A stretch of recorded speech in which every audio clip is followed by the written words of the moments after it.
اور اگر وہ وزیر بھی رہے تو اس سے کیا ہوا؟ بیچاروں نے تو بہت محنت کے بعد کچھ کمایا تو وہ فیسوں میں ادا کر دیں یا بیوی کو خرچہ دینے میں ادا کر دیں. جو کچھ بھی محنت سے کمایا ایسی اپنی حلال کی کمائی ہے اس کو کہاں خرچ کرتے پھریں؟ کیوں اپنے بچوں کی فیس ادا کریں؟ حکومت جب معاف کر سکتے تو کرے معاف. بالکل ٹھیک ہے ڈاکٹر صاحب. یہ ہائیلی پریویلیجڈ فیملی سے اگر بچے آئیں گے, آپ وہ ادارہ دیکھ رہے ہیں ایچسن, اگر وہاں کے یہ معاملات ہیں تو سر ہماری کیا ساکھ رہ گئی ہے؟ باہر یہ جو ممالک ہیں جہاں سے یہ پروفیسرز آتے ہیں پڑھانے کے لیے یا یہ جو پرنسپل تھے, یہ کیا پیغام یہاں سے لے کر جائیں گے؟ کیا کس طرح سے یہ پورٹرے کریں گے پاکستان کو ایک اس لیول کے ادارے کا یہ حال ہے؟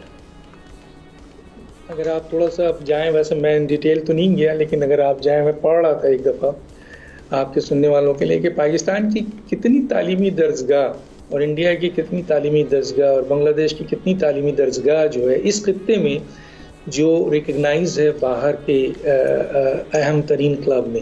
دیکھیے یہ اسکول جو ہے اور اس میں آپ کو بڑی مایوسی ہوگی, پاکستان کے کوئی بھی مطلب کوئی یونیورسٹی بہت کم ایک جگہ پہ یو کے میں آپ کو آ گئی, کہیں امریکہ میں آ گئی 147 پہ. اس بات کو میں مختصر کرتے ہوئے آگے بڑھتا ہوں کہ ایچسن کالج یقیناً 137 سال سے کام کر رہا ہے اور اس کے یہ 18ویں آپ کے پرنسپل تھے اور یہ پہلے پرنسپل تھے جو آسٹریلوی ماہر تعلیم تھے جو آئے تھے اور جن کو اپوائنٹ کیا گیا تھا. اور یقیناً باہر کے لوگوں کی سوچ جو ہوتی ہے وہ جو لوگ ہیں وہ میرٹ پہ ہیں, لیکن ان کے اوپر ایک بورڈ تھا اور بورڈ میں آپ کو پتہ ہے کس کو لگایا جاتا ہے, پی آئی اے کا بورڈ بنایا گیا, ایگزیکٹو بورڈ. اس میں جن لوگوں کو لگایا گیا انہوں نے پی آئی اے کی ساری لینڈنگ بھیج دی, قطر کو دے دی, آپ کو ایمریٹس کو دے دی, سب کو دے دی, بانٹ دی اور انڈر ہینڈ پیسے لے لیا. امریکہ جاتا تھا پی آئی اے, وہاں پر اپنا جو ان کا تھا پی آئی اے کا لینڈنگ اس کو ختم کر کے یہ سب بورڈ کرتی ہے, یہاں بھی بورڈ کرتی ہے. تو یہ بورڈ میں جو لوگ لگائے جاتے ہیں یہ دراصل لوگ ہوتے ہیں ان کی نمائندگی کرتے ہیں اور وہاں پہ پریشر ڈالتے ہیں اور پرنسپل پریشر میں آتے رہے جس کی بنیاد پہ آپ نے کچھ ڈیٹیلز دیے ہیں کہ لوگوں کو نکالا گیا ہے. ہاں اب شرم آنی چاہیے اس گورنر کو, شرم آنی چاہیے Pakistan P M L N کے سربراہ قائد کو, شرم آنی چاہیے اس پورے نظام تعلیم کے اندر موجود ان لوگوں کو جو اس طرح کی اتنے, جس طرح لغاری صاحب نے بڑی خوبصورت پیار سے ان کو جو ان کے منہ پہ جو کالک ملا ہے نا, بہت خوبصورت ملا ہے. سوال یہ پیدا ہوتا ہے کہ آپ ایک ایسے شخص کو جو آلریڈی نیب زدہ بھی ہے, اس پہ کرپشن کے بڑے چارجز بھی ہیں, وہ الگ بات ہے کہ یہاں کوئی چارجز وائٹ کالر کرائم جو ہے پکڑا نہیں جاتا ہے. اب وہ ارب پتی آدمی آپ کے منسٹری میں ہو, وہ بار بار منسٹری میں ہو, جیسے انہوں نے کہا کا تارا ہے, اور وہ شخص جو ہے وہ انفلوئنس کرتا ہے, گورنر صاحب انفلوئنس کرتے ہیں, پرنسپل منع کرتا ہے, گورنر صاحب ڈائریکٹ اپنا اختیار اٹھاتے ہوئے یہ فیصلہ کر دیتے ہیں. تو ظاہر ہے کہ ایک خوددار آدمی, ایک جو آپ کا میرٹ والا آدمی ہے, اس نے استعفی دینا ہے. اب یہ اگر ایک یہ G30 واحد پاکستان کا اسکول ہے جو G30 جو کلب ہے آپ کا برطانیہ میں, اس کا اگلے مہینے جو ہے وہ اجلاس ہونے والا ہے, اگر یہ نہیں گیا تو اس کی رکنیت, یہ پاکستان کا واحد اسکول ہے جو کہ G30 میں آپ کے شامل ہے, 15 آپ کے ممالک میں سے. اس اسکول, اس کالج ایسوسیشن کے اس کے سربراہ کو میرٹ پہ کام کرنے کی بنیاد پر جو ہے وہ اپنا استعفیٰ پیش کرنا پڑا. یہ کس کس کے لیے منہ پہ تماچا ہے؟ کیا صدر پاکستان آصف علی زرداری گورنر اس سے کیا کہتے ہیں اس سے گورنر پنجاب سے جواب لیں گے؟ کیا شہباز شریف وزیر اعظم کی حیثیت سے اس کو ٹیک اپ کریں گے؟ کیا نواز شریف صاحب, کیونکہ یہ ان کے ملازم ہیں جناب گورنر صاحب جن کو لگایا گیا ہے, کیا ان سے پوچھیں گے کہ اس وقت پاکستان کی جو حالات ہے اس میں آپ اشرافیہ جو کہ آلریڈی 58 کھرب کھا گئی ہے, 58 کھرب کھا گئی ہے, اور وہ جو باہر کے ایک ادارے نے مینشن کیا تھا جس کو ہمارے احتشام صاحب نے بھی کہ 18 یا 22 بلین جو ہے ان کے عیاشیوں میں خرچ ہوتا ہے, تو اس کی عیاشیوں میں خرچ ان کی اولادوں کے لیے اس طرح بے شمار کام ہو رہا ہے, بے شمار کام ہو رہا ہے ان لوگوں کے.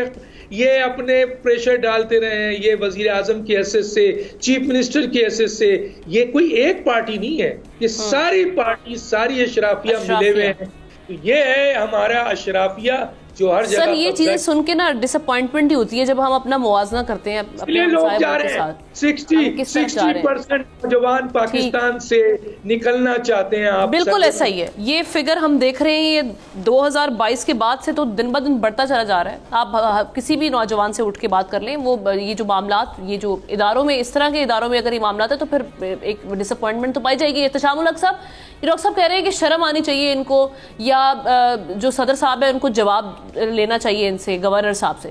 سر کیا بات کر رہے ہیں, یہ تو ابھی ہم بیٹھے ہوئے دیکھ رہے تھے طارق فضل چودھری صاحب پروگرام میں بیٹھ کے ڈیفینڈ کر رہے ہیں. وہ کہہ رہے ہیں کہ آپ جو آنے والے جو لوگ ہیں, جو آنے والے وہاں پر بچے ہیں, جو جن کے کچھ معاملات ہیں, اگر وہ ان کو موو کرنا پڑ رہا ہے اسلام آباد میں اور ان کو 2 جگہ پہ فیس بھرنی پڑ رہی ہے, تو ان کے لیے بھی معاملات ٹھیک ہو جائیں گے آگے چل کے. سر یہ ایسا ہوگا کیا؟ یہ کیا انہوں نے کسی کی بہتری کے لیے کیا ہے؟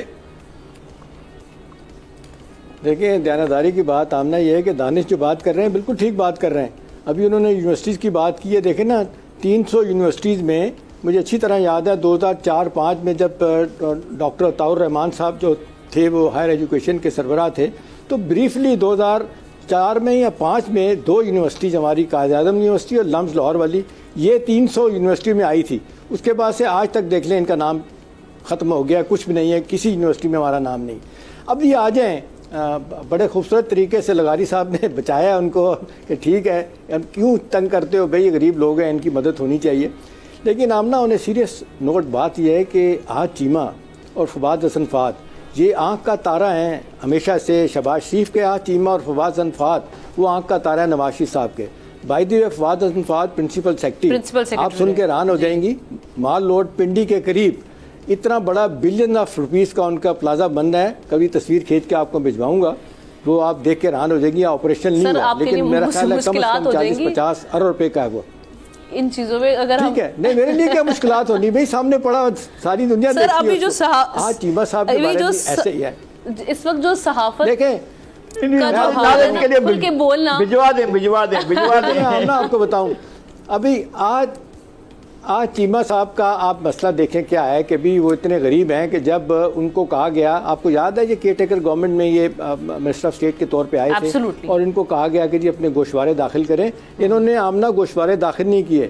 پھر چٹھی باقاعدہ لکھی تھی اسکندر سلطان راجہ جو الیکشن کمشنر ہیں کہ بھی آپ گوشوارے کیوں نہیں داخل کرتے, انہوں نے پھر بھی نہیں کیے. انہوں نے مسٹ ہیو سیڈ کہ جی I give a damn to it, آپ کر لیں جو کرنا ہے, نہیں کیا انہوں نے. دیکھیں اب سوال یہ ہے کہ جی اتنی بڑی امبیرسمنٹ پاکستان کے بارے میں کہتے ہیں آمنا اٹس ہیپننگ کنٹری, روزانہ کے حساب سے ایک اسکینڈل آتے ہیں. صحیح کہہ رہے ہیں کہ 2-2.5 ہفتوں میں معاملہ کہاں سے کہاں چلا گیا. اور پھر ہوتا ہے کہ آپ نے کسی معاملے کو رفع دفع بھی کرنا ہے, دفن بھی کرنا ہے, تو اس کا وہ کہتے ہیں بے ترتیبی ایک ترتیب ہوتی ہے. وہ بھئی آپ الٹا الزام لگا رہے ہیں ان کے اوپر کہ جی 40 لاکھ تنخواہ. بھائی تھی 4 سال پہلے جب آمنہ وہ آئے تھے تو ڈالر میرے خیال 180-85 کا تھا, تو شاید 20 لاکھ سے زیادہ تنخواہ نہیں بنتی. لیکن بھلے چلے 40 لاکھ بھی بنتی ہے تو ظاہر ہے انہوں نے اپلائی کیا, اس کے لیے آپ نے ایڈورٹائز کی ایک پوزیشن کو, وہ آسٹریلیا سے آئے بچے چھوڑ کے گھر والا, آپ نے اپروو کیا ہوا. انتہائی بھونڈے قسم کی باتیں کر رہے ہیں. اور میں اس بات سے بالکل ایگری کرتا ہوں کہ شہباز صاحب کی مرضی کے بغیر بلغیر الرحمان صاحب جو ہمارے گورنر ہیں وہ جرت نہیں کر سکتے یہ کام کریں. لیکن یہ ساتھ یہ بھول جاتے ہیں کہ اتنی امبیرسمنٹ ہوگی, لوگ کیا کہیں گے. لیکن آمنا پھر وہی رونا ہے. وہ کہتے ہیں it hurts only one time, ایک دفعہ شرمندگی ہوگی, اب ساری عمر سے ہو رہی ہے, ان کو فرق ہی نہیں پڑتا.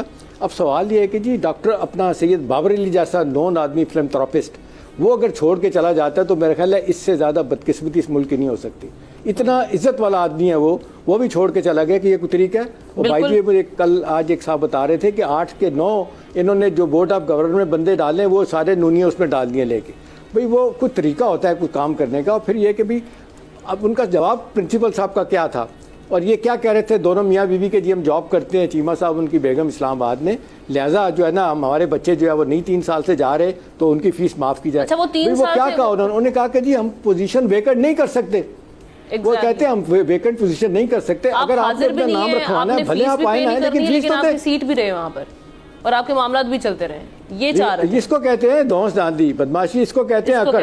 تو میرا خیال ہے اس نے بڑا نقصان پہنچایا ہے. ابھی ایک لیٹسٹ خبر ابھی میں سننا تھا, یہ آ رہی تھی بلکہ ایک اخبار میں ذرائع کے ساتھ خبر تھی کہ یہ عطا تارڑ صاحب ترلے منتیں کر رہے ہیں پرنسپل صاحب کے کہ جی بڑی بے عزتی ہوگی آپ نہ جائیں. اور وہ ذرائع کی خبر سے کہا جا رہا ہے کہ شاید رضامندگی ظاہر کر دی ہے. بریک کے بعد حاضر ہوتے ہیں تو شہزادہ ذوالفقار صاحب کا اس معاملے پر ٹیک لیں گے. Stay with us.